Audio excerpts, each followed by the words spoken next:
While we're waiting for Dan Kilgore to join us here on Tri-City Sports Now, I want to thank everyone who listened to the Unicoi County North Buncombe ball game last night.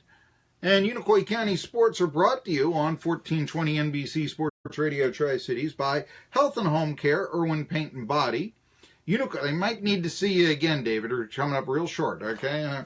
Unicoi County Insurance Agency, Clinchfield Federal Credit Union, Dr. Jason Cunningham, Urgent Care of Irwin, that's Lance DeBoard, Barnes Exterminating, Kiwanis Club of Irwin, our Unicoi County town officials, or the Unicoi County town officials, if you happen to be listening from beyond the county area. And in the Tri-Cities, we are obviously 1420 NBC Sports Radio Tri-Cities, Irwin Utilities, Unicoi County Gas Utility District, the computer guy in Irwin, who, like I said, best computer repairman in the Tri-Cities area, worth driving into Irwin for. And even if you are driving in from, I don't know, Kingsport, and what is that? That's a 40-mile trip. 80 miles around, you will save money by going to the computer guy in Irwin on that 80-mile round trip, even when you factor in the gas, trust me. Also, Relay for Life of Unicoi County, that's all brought to us by Jet Broadcasting. I am going to take a guess. Is this Dan Kilgore calling us up? Tri-City Sports Now. I hate it when this happens. Do we have Dan Kilgore on the line? Daniel Kilgore we're waiting for here. I'm here. All right. Hey, I'm Marky Billson, and I know that we haven't spoken yet. I'm the host of Tri-City Sports Now here in your home area of the Tri-Cities. And thank you, Daniel Kilgore, for coming on here, the new center of the Miami Dolphins. And to start with, I know that this morning I get up and I see that your old teammate from San Francisco, Frank Gore, is going to be a guy that you're going to block for in 2018. I got to ask you, Daniel Kilgore, did you have any recommendation with your new team on the Gore signing? I don't know if I had any recommendation, but definitely was asked about Frank. Being that he's from Miami, I knew that he wanted to come home and possible of finishing out his career in Miami. And Frank is the ultimate leader, ultimate competitor. He's a great locker room guy, but he's also a Hall of Fame running back. And what other way to come home and wear a jersey of your childhood favorite team? And I think that's what Frank wanted. So I didn't have to recommend him to anybody. He's a stud in himself. Well, I know he's 36 years old, but he still is somebody that anybody who plays fantasy football is well aware of with the stats that he's put up. He's always a running back you want to take high and such. Now, I want to go on and talk to you. I was doing some statistical research here, Daniel Kilgore, and traded the Dolphins, and I know it was very surprising to you, the events since you signed with the 49ers just a little while ago for an extension, and all of a sudden they sign another center. I'll get to that in a second, but I want to get to you here. When you were traded to the Dolphins, and you'll replace Marquise Pouncey, the Dolphins last year, I got this from Pro Football Focus, and you're a center, running up the middle, they ranked 31st. In other words, they were next to last in effectiveness in running up the middle. Now, here's some stats here. The Niners ran up the middle when they had a handoff, the guards or so, 48% of the time. The Dolphins did it 58% of the time. And the Colts, where Gore comes from, ran up the middle 63% of the time when they ran the football. So my question is here, I mean, have they told you, as your, Jeremiah Washburn and such said, you know what, we got you because we want to pound the ball on those running downs. We want you to clear the way and improve our running game up the middle? I can see where they want to improve. Sure, I'm not a big pro football focused guy. I don't believe in their analytics, but I don't know the percentage you just named it off. But yeah, I'm sure that's part of the game plan. Not really sure. I've only been down there once to meet the coaches. Okay. Really haven't dug into any of the playbook, which will come April 16th. But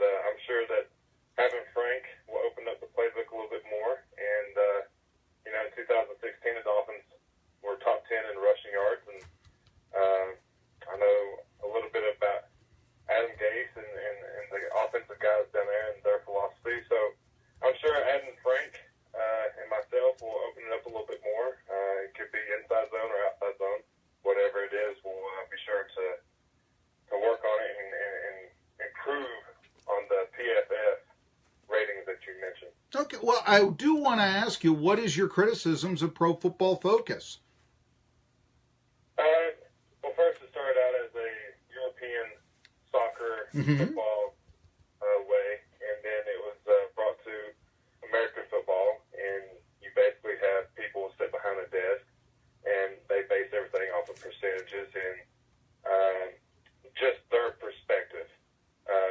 It's people that are not involved with any of the 32 teams.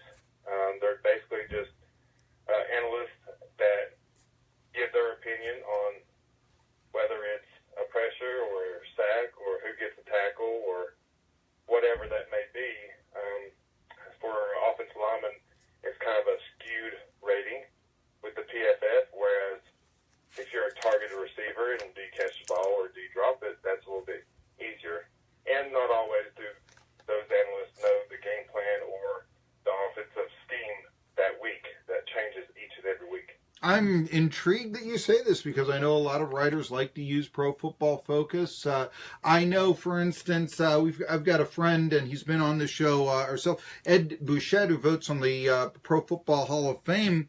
And he often says, when we get linemen to vote on, it's not like, you can say, okay, this guy had so many catches or this guy rushed for this many yards. You're going on reputation. So let me ask you, how do you like a lineman to be graded?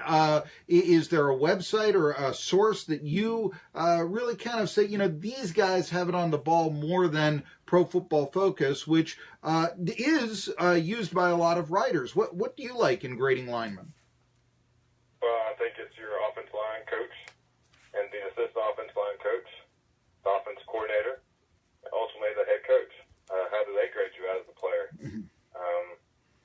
How did you adjust to halftime adjustments? Going back and watching the film, did you get the job done? It's 11 people on the field. You're not always going to do everything correct, but were you able to finish it? Were you able to try to block the guy for a second longer? Did the running back make a right cut? So basically, for me, how I view if I played a good game or not, it's not going to come from the internet. It's going to come from my offensive line coach, and if we won or lost the game. The problem with that is it's difficult for the fans and sometimes media, unless maybe you're covering the team and can get the access from the coach as a writer or broadcaster or whatever to find out what those ratings are on a weekly basis. And yeah, I know that ball players or linemen are graded and such. Would you be in favor of having those grades released to the media? It wouldn't bother me a bit. I've got thick skin, and people can judge all they want to. Ultimately, the only people that really care about you doing your job is the 52 other guys that are in the locker room with you. Well, I want to ask you about the thick skin because here, the events of this offseason were somewhat shocking for you because here you had signed an extension with the 49ers, and it looked like the 49ers, after winning their last 5 games and Jimmy Garoppolo and even beating, Jacksonville in the penultimate game of the year, that, wow, I mean, this is a team on the rise. And then comes the signing of Weston Richburg for a lot of money, $47.5 million. This is a guy who's coming off a concussion with the Giants and such. When you heard that the Niners had signed him, what were you thinking? Well, I knew that he was high on everybody's board for free agency. Knowing Weston personally, I know that Weston's a great player from Colorado State, comes from a lot of the same background, and I guess same identity. When he was coming out of college, he kind of, compared to me a little bit as far as a mentality. And I was excited for Weston to wherever he was going to go.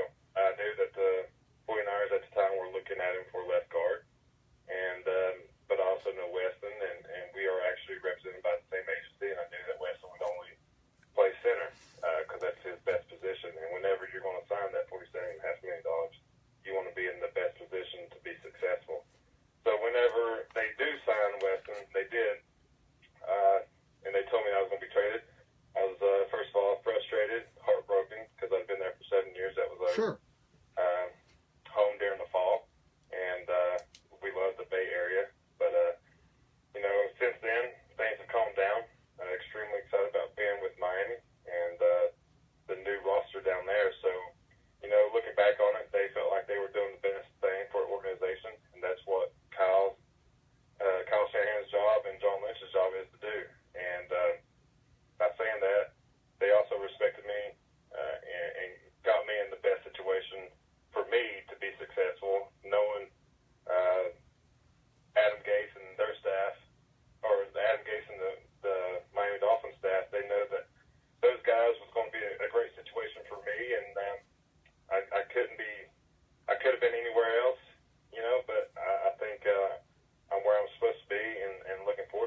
You mentioned Adam Gase and the coaching staff a couple of times. By the way, we're talking to Daniel Kilgore, the new center of the Miami Dolphins, replacing Mike Pouncey, who was cut recently. But, he has hired a lot of assistants from Chicago, including your new line coach.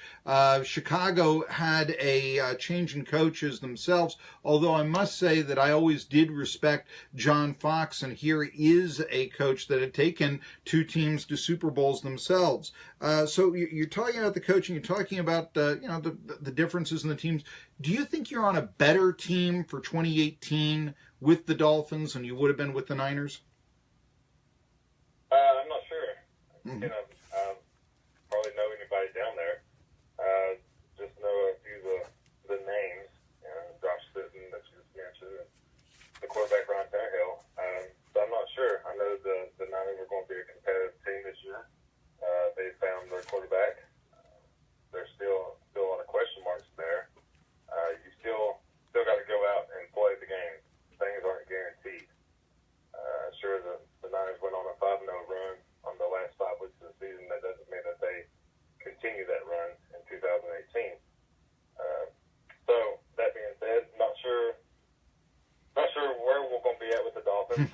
We'll start up on the 16th of April and get a good feel of the guys on the team and just get in the groove of things and see where we are later on this fall. Now, I know your high school alma mater, Dobbins-Bennett. Your old coach, Graham Clark, has retired. They're in the market for a new coach. Gerald Sensabaugh has applied for the job. We know that. Would you be okay with a Sensabaugh, who's very outspoken but has the pro football experience, in being hired as the next Dobbins-Bennett football coach? Are you asking if I feel comfortable with Gerald being the next head coach? Yes, at DB. I'm not sure. I'm not Okay. sure where Gerald is right now as far as emotionally. I know he just went through some stuff at a Washington County school, and I'm not sure exactly if that's what Kingsport City Schools wants to have on their plate. Again, I can't speak for them, but obviously Gerald is very knowledgeable in the game of football. He's knowledgeable with this time and age of generation of student athletes and how you manage millennials. But I'm not sure if that's really what Kingsport City Schools wants to have on their plate with the drama and everything from the previous school system. And you've been through some drama yourself with Colin Kaepernick and such. I'm up against what is known as a hard break. So Daniel Kilgore, if you can stay, that would be great. If not, I certainly do understand. Tri-City Sports Now talking to Daniel Kilgore, new center of the Miami Dolphins, late of Dobbins-Bennett, on 1420 NBC Sports Radio Tri-Cities. Yeah, I do not know.